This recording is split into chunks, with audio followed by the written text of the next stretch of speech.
Amazon நதியில் உலகின் மிகவும் வித்தியாசமான நன்னீர் உயிரினங்கள் வாழ்கிறார்கள். அவற்றில் மிகவும் பிரபலமானது இளஞ்சிவப்பு நதி டால்பின். வயதாக வயதாக அதன் உடல் இளஞ்சிவப்பு நிறமாக மாறுகின்றன. இது மிகுந்த புத்திசாலித்தனமும் எதிரொலி அலைகளை பயன்படுத்தி வழியை கண்டுபிடிக்கும் திறனையும் கொண்டது. இந்த நதியில் வாழும் அரபைமா உலகின் மிகப்பெரிய நன்னீர் மீன்களில் ஒன்று. சில அரபைமாக்கள் 3 மீட்டர் நீளமும் 200 கிலோகிராமுக்கும் அதிக எடையும் கொண்டிருக்கலாம். இவை காற்றை நேரடியாக சுவாசிக்கும் திறன் கொண்டவை என்பதால் அடிக்கடி நீரின் மேற்பரப்புக்கு வந்து மூச்சை இழுக்கின்றன.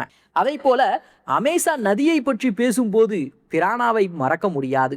கூர்மையான பற்கள் கொண்ட இந்த மீன்கள் திரைப்படங்களில் காட்டப்படுவது போல எப்போதும் ஆபத்தானவை அல்ல. பெரும்பாலான நேரங்களில் அவை சிறிய மீன்கள், பழங்கள் மற்றும் இறந்த உயிரினங்களை உண்ணுகின்றன.